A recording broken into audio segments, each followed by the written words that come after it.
नमस्कार students, I am वर्षा गुप्ता। आज के इस वीडियो में हम लोग डिस्कस कर रहे हैं मोनोपोलिस्टिक कंपटीशन के आगे के कुछ फीचर्स जो थे।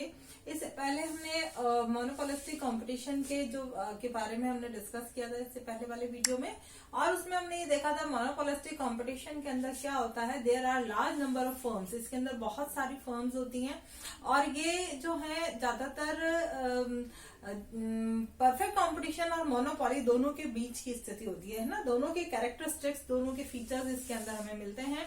मोनोपोली के अंदर कुछ फीचर्स हमें परफेक्ट कंपटीशन के भी इसमें शामिल होते हैं और कुछ फीचर्स मोनोपोली के भी शामिल होते हैं। तो आगे हम सेकंड जो इसका फीचर है वो हम डिस्कस कर रहे हैं। सेकंड है प्रोडक्ट डिफरेंशिएशन। इसके अंदर जो वस्तु विभेद, प्रोडक्ट डिफरेंशिएशन का मतलब क्या है कि इसके अंदर क्या पाया जाता है, वस्तु विभेद पाया जाता है। वस्तु विभेद का मतलब क्या होता है कि वस्तुएं तो एक जैसी होती हैं, यानी उनकी वर्किंग और उनका जो यूज है वो तो एक ही होता है, लेकिन हर एक जो फर्म होती है वो अपने प्रोडक्ट को दूसरी फर्म के प्रोडक्ट से बिल्कुल डिफरेंट दिखाने की कोशिश करती है। फॉर एग्जाम्पल वॉशिंग पाउडर का आप ले सकते हैं। वॉशिंग पाउडर जैसे कि सर्फ एक्सेल है, निरमा है और आपके और भी बहुत सारे प्रोडक्ट्स जो होते हैं। तो ये सब क्या है, काम सबका एक ही जैसा है कि कपड़े को धोना है, लेकिन हर एक कंपनी अपने प्रोडक्ट को दूसरे प्रोडक्ट से ज्यादा अच्छा बताने की कोशिश करती है। वो ये बताने की कोशिश करेगी कि जैसे कोई कहता है कि मेरे इसके अंदर सफेदी की चमकाट ज्यादा आएगी, या इसके अंदर दाग धब्बे बिल्कुल नहीं रहेंगे, ग्रीस का दाग साफ हो जाएगा, इसका दाग साफ हो जाएगा, है ना, दाग अच्छे होते हैं, ऐड आता है ना आपके। तो वो सब ये क्या है, सब अपने प्रोडक्ट को सेल करने का एक तरीका है। तो डिफरेंशिएशन किसका, प्रोडक्ट का डिफरेंशिएशन इसके अंदर होता है। किसमें होता है, मोनोपोलिस्टिक कंपटीशन के अंदर। ये इसका बहुत इंपॉर्टेंट फीचर है। ओके, अब ये डिफरेंशिएशन होता कैसे है, इसके अंदर देखिए फर्स्ट पॉइंट है इसका कलर, साइज और पैकिंग। ये लोग क्या करते हैं, अपने कोई अपना कलर अलग दिखा देगा, कोई साइज, कोई पैकिंग, कोई फ्रेग्रेंस, अलग अलग चीजें, है ना। हर किसी भी तरह से ये अपने प्रोडक्ट को दूसरे से डिफरेंट करने की कोशिश करते हैं। कोई उसकी जो कॉस्ट है उसको चेंज कर देता है। सेकेंड पॉइंट आता है हमारा पेटेंट और ट्रेडमार्क। ये क्या करते हैं, कुछ अपना पेटेंट करवा लेते हैं कि इस हमारा जो फॉर्मूला है, हमारा जो ये साइज है, हमारा जिस तरह का हमने जो उसको दिया है, फॉर्मेट दिया है, वो उसी तरह का रहेगा। उसमें वो क्या होगा, गवर्नमेंट से ही पेटेंट हो जाता है, तो उस तरह का कोई दूसरा उसको उसका प्रोडक्शन नहीं कर सकता। और अपना ट्रेडमार्क ही लगा लेते हैं और उस ट्रेडमार्क के थ्रू भी इनकी काफी अच्छी सेल होने स्टार्ट हो जाती है। ट्रेडमार्क मार्केट के अंदर बहुत पॉपुलर हो जाता है। तो जिसका ट्रेडमार्क ज्यादा पॉपुलर हो जाएगा उसी का जो प्रोडक्ट है ज्यादा उसकी सेल होगी, है ना। एक एडवर्टाइजमेंट और पब्लिसिटी, ये लोग भी ये जो फर्म्स होती हैं ये एडवर्टाइजमेंट और पब्लिसिटी को बहुत ज्यादा इम्पोर्टेंस देते हैं, क्योंकि पब्लिसिटी के थ्रू ही ये अपने जो बायर्स हैं वहां तक पहुंच पाते हैं। एडवर्टाइजमेंट इसका बहुत इम्पोर्टेंट पार्ट होता है मोनोपोलिस्टिक कंपटीशन का, है ना, क्योंकि एडवर्टाइजमेंट ही है जिसके थ्रू ये अपने प्रोडक्ट को जनता तक पहुंचाते हैं, पब्लिक के अंदर पहुंचाते हैं और उसकी पब्लिसिटी करते हैं, है ना, कि हमारा प्रोडक्ट किस तरह से अच्छा है, कैसे वो उसके उनके यूजफुल वो हो सकता है। ठीक है। और नेक्स्ट फोर्थ पॉइंट है इसका वर्क स्किल। लोगों के अंदर अगर मान लीजिए जिसमें ज्यादा कौशल है, जिसमें स्किल ज्यादा है, जो ज्यादा बेटर टेक्नोलॉजी से प्रोडक्शन कर सकता है, और क्रेडिट फैसिलिटीज जो कि अपने जिसने मार्केट के अंदर अपनी अच्छी क्रेडिट बना रखी है और अच्छी क्रेडिट उसको मिल रही है, तो ये भी इसका जो मोनोपोलिस्टिक कंपटीशन है इसका एक बहुत बड़ा मेन फीचर। ठीक है स्टूडेंट्स, तो ये हमने जो पढ़े थे अभी, ये जो 4 पार्ट्स हैं ये क्या हैं, ये केवल प्रोडक्ट डिफरेंशिएशन के हैं कि किस तरह से ये अपने प्रोडक्ट को दूसरे के प्रोडक्ट से बेटर दिखा सकते हैं, है ना। इसके बाद इनका थर्ड फीचर आता है फ्री एंट्री एंड एग्जिट। इस मार्केट के अंदर जो फर्म्स होती हैं उनकी इंडस्ट्री के अंदर फ्री एंट्री होती है और एग्जिट भी फ्री होती है। वो चाहे तो मार्केट के अंदर आ सकती हैं, अपना प्रोडक्शन कर सकती हैं, और चाहे तो वो बाहर यानी प्रोडक्शन करना बंद करके मार्केट को छोड़ के जा सकती हैं। कोई बाउंडेशन नहीं होती है कि आप एंट्री नहीं कर सकते ना। क्यों नहीं होती है? क्योंकि यहाँ पर भी बहुत सारी फर्म्स होती है, there are large number of firms, और मार्केट में केवल वही फर्म सर्वाइव कर पाएगी जिसका कि प्रोडक्ट बहुत अच्छा है और जो अपने प्रोडक्ट को पब्लिक की डिमांड बना सके। अगर आपने ऐसा प्रोडक्ट निकाला है जो कि वास्तव में पब्लिक की डिमांड बन गया अब, तो आपका प्रोडक्ट मार्केट में चलेगा। लेकिन अगर आप उस पब्लिक की डिमांड को डेवलप करने में, पब्लिक की डिमांड को इंक्रीज करने में अगर कामयाब नहीं हुए, तो आपका प्रोडक्ट ज्यादा देर तक नहीं चलेगा। तो यहाँ पर क्या है कि उन्होंने फ्री एंट्री कर रखी है, और फ्री एंट्री का मतलब क्या है कि जैसे ही इंडस्ट्री के अंदर प्रॉफिट होने स्टार्ट हो जाते हैं, तो जैसे इंडस्ट्री के अंदर प्रॉफिट बढ़ते जाते हैं, नई फर्म्स उससे अट्रैक्ट होती हैं और इंडस्ट्री में एंटर करती हैं। और जब इंडस्ट्री को लॉस होने लगता है, तो ऐसी फर्म्स जो कि इस लॉस को बियर नहीं कर पा रही हैं, जिनको बहुत ज्यादा लॉस हो रहा है, वो इंडस्ट्री को छोड़ के चली जाती हैं, जिसके कारण क्या होता है, फिर वापस से जो लॉस होते हैं वो नॉर्मल प्रॉफिट्स के अंदर कन्वर्ट हो जाते हैं। तो ये दो चीजें हैं कि एंट्री और एग्जिट दोनों ही इसमें फ्री होती हैं। नेक्स्ट फोर्थ पॉइंट है, बहुत ही इंपॉर्टेंट पॉइंट है, टर्म ग्रुप। इसके अंदर किसमें, मोनोपोलिस्टिक कंपटीशन में ज्यादातर एक टर्म का यूज किया जाता है, वो टर्म है ग्रुप। ग्रुप का मतलब क्या है कि इंडस्ट्री शब्द का हम यूज यहाँ पर नहीं करते हैं। इंडस्ट्री शब्द का यूज बहुत कम किया जाता है, क्योंकि इंडस्ट्री होती है जहां पर सिमिलर होमोजीनियस प्रोडक्ट तैयार हो रहे हों। लेकिन यहाँ पर क्या है, हर कोई अपने प्रोडक्ट पर दूसरे से डिफरेंशिएट कर रहा है। तो ये लोग क्या करते हैं, एक अपना ग्रुप बना लेते हैं। ग्रुप बनाने का मतलब है कि आपस में मिलकर के एक कोलैबोरेशन कर लेते हैं, एक ग्रुप बना करके, और उसमें जिससे कि होमोजीनियस प्रोडक्ट वो तैयार करते हैं ना, ताकि मार्केट के अंदर वो पूरा ग्रुप सरवाइव कर सके। ऐसा नहीं हो कि एक ग्रुप आगे बढ़ जाए दूसरा पीछे रह जाए। तो इस डर से ये कई सारी फर्म्स मिलकर के एक ग्रुप बना लेती हैं। तो जो मोनोपोलिस्टिक कंपटीशन में ज्यादातर इस टर्म ग्रुप का यूज किया जाता है। नेक्स्ट पॉइंट है सेलिंग कॉस्ट।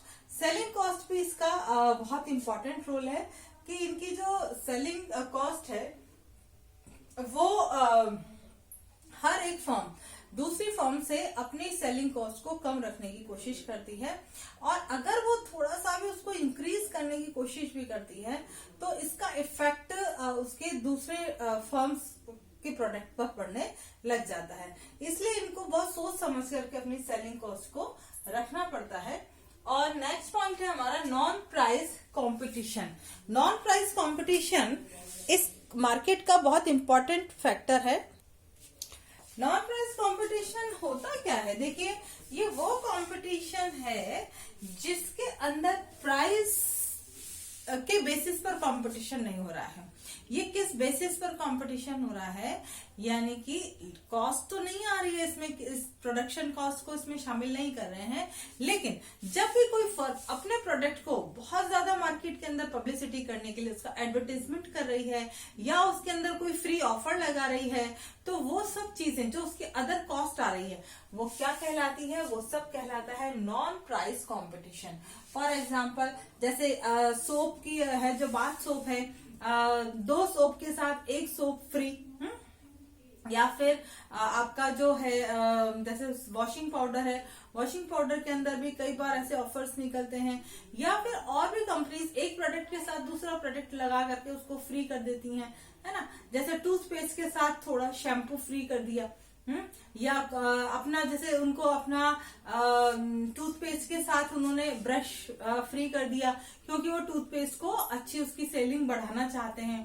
तो ये जो चीजें हैं, अब देखिए टूथपेस्ट की कॉस्ट अलग चीज है, वो अलग मैटर है, लेकिन इन्होंने जो टूथपेस्ट के साथ टूथब्रश को शामिल कर दिया, ये जो इनका सेलिंग का पैटर्न था वो वाला किस में आएगा, नॉन प्राइस कंपटीशन का पार्ट है।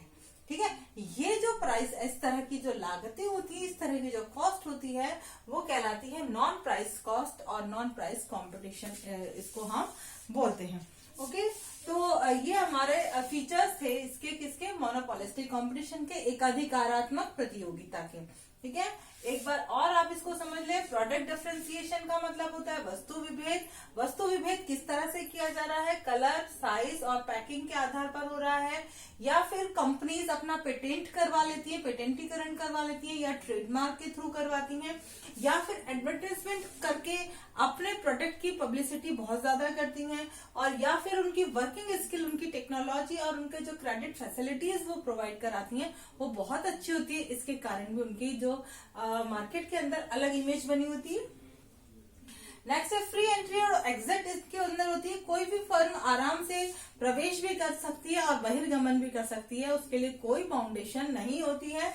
नेक्स्ट है इसके अंदर टर्म ग्रुप का यूज किया जाता है, यानी समूह का यूज किया जाता है। फर्म अपना समूह बना करके रहती हैं और समूह बनाने से उनके अंदर एक यूनिटी आ जाती है और वो एक प्राइस को ना बहुत ज्यादा बढ़ने देती है ना बहुत ज्यादा घटने देती हैं, है ना। अदरवाइज क्या होता है, बहुत सारी फर्म्स होती है तो कंपटीशन उनमें बढ़ जाता है, तो इस कंपटीशन को थोड़ा सा रोकने के लिए अपना समूह शब्द का इसमें ज्यादा इस्तेमाल किया जाता है।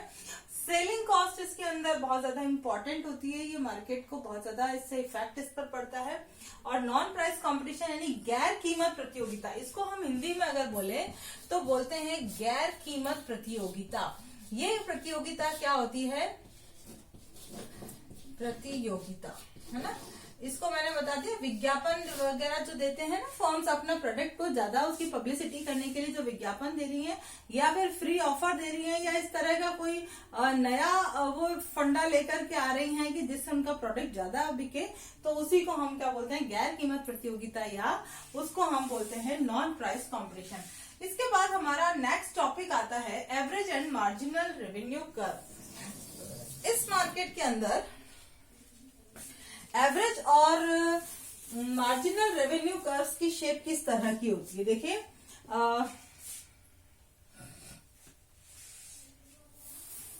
यहां पर मैं आपको बताती हूं। एवरेज और रेवेन्यू कर्व, एवरेज कर्व इसकी थोड़ी सी फ्लैटर, कम फ्लैटर होती है ना। ये जैसे मोनोपॉली के अंदर हमने देखा था, ये देखो मैं आपको मोनोपॉली का बताती हूँ। मोनोपॉली के अंदर इसका जो स्लोप होता है वो बहुत ज्यादा डीप स्लोप होता है, या लेकिन इसके अंदर यानी ये इलास्टिसिटी इसके अंदर इलास्टिक होती है, और यहाँ पर इसकी इलास्टिसिटी थोड़ी सी अधिक होती है। E is greater than 1, elasticity ज्यादा होती है यहाँ पर, और MR जो है वो भी इसके इस तरह की शेप की होती है, जबकि मोनोपॉली के अंदर MR इसको बिल्कुल हाफ में इसको कट करती थी, लेकिन इसमें ऐसा नहीं है। आप दोनों के इस डिफरेंस को बहुत अच्छी तरह से समझ लें, अदरवाइज जो आपका डायग्राम है अगर गलत होगा तो आपके मार्क्स उसमें कट जाते हैं पूरे। तो ये आपका मोनोपोलिस्टिक का डायग्राम है और ये मोनोपॉली का डायग्राम है। ओके, अब इस मार्केट के अंदर क्या होता है, देखिए कि एवरेज और मार्जिनल रेवेन्यू कर्व्स यानी कि बहुत ज्यादा ये इस तरह का अधिक लोचदार क्यों होता है, अधिक लोचदार या परफेक्टली मोर इलास्टिसिटी क्यों होती है, इसलिए होती है कि इसमें क्लोज सब्स्टिट्यूट गुड्स होते हैं, निकट स्थानापन्न वस्तुएं इसके अंदर पाई जाती हैं। और अगर मान लीजिए मोनोपोलिस्टिक कोई एक फर्म अपनी प्रोडक्ट की प्राइस को इंक्रीज कर देता है, तो दूसरी तो वो क्या करेगा, अपने कई सारे कंज्यूमर्स को खो देगा, क्योंकि वो कंज्यूमर उसके जो सब्स्टिट्यूट्स हैं, गुड्स हैं, वो परचेस करना स्टार्ट कर देते हैं। समझ लो कि अगर मान लीजिए कोई एक फर्म अपने प्रोडक्ट की कॉस्ट इंक्रीज कर देती है, तो जो उसके कंज्यूमर्स हैं वो उसको वो चीज नहीं खरीदेंगे क्योंकि वो महंगी हो गई। अब वो क्या करेंगे, उसका जो सब्स्टिट्यूट मार्केट के अंदर चल रहा है, जो क्लोज सब्स्टिट्यूट चल रहा है, उस प्रोडक्ट को ज्यादा परचेस करना स्टार्ट कर देते हैं। इसलिए ये जो कर्व होता है इसके अंदर, मोनोपोलिस्टिक के अंदर जो कर्व होता है, डिमांड कर्व या AR कर्व की शेप वो इलास्टिक ज्यादा होती है, E इज ग्रेटर देन 1 होता है, अधिक लोचदार होता है, मोर इलास्टिक ना। और ये देखिए इसमें ऐसा किस रीजन से होता है क्यों अब बात आती है कि यहाँ पर जो फर्म्स होती हैं वो ये इलास्टिसिटी इसकी ज्यादा क्यों होती है एआर की? तो फर्स्ट है प्रोडक्ट डिफरेंशिएशन। एक तो प्रोडक्ट डिफरेंशिएशन है, जिसका प्रोडक्ट कंज्यूमर्स को ज्यादा पसंद आएगा, वो उसी चीज को ज्यादा परचेज करेगा। प्रेफरेंसेस ऑफ कंज्यूमर्स, कंज्यूमर्स की जो प्रेफरेंसेस है वो किसको प्रेफरेंस करते हैं, किस चीज को ज्यादा पसंद करते हैं, उसी की डिमांड ज्यादा होती है। और number of firms in the group, और जो इन्होंने ग्रुप बना रखे हैं उसके अंदर कितने फर्म्स मिलकर के उसका प्रोडक्शन कर रही हैं, ये सारी चीजें जो है हमारे इस एआर कर्व की शेप को इफेक्ट करती हैं, उसको प्रभावित करती हैं। तो स्टूडेंट्स यहाँ पर आप गुड्स ले लेंगे and this is revenue curve.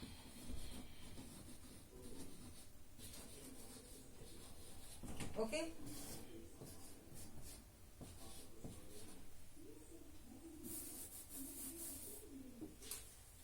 तो ये हमारा इसी के साथ मोनोपोलिस्टिक कंपटीशन का जो टॉपिक है वो कंप्लीट होता है।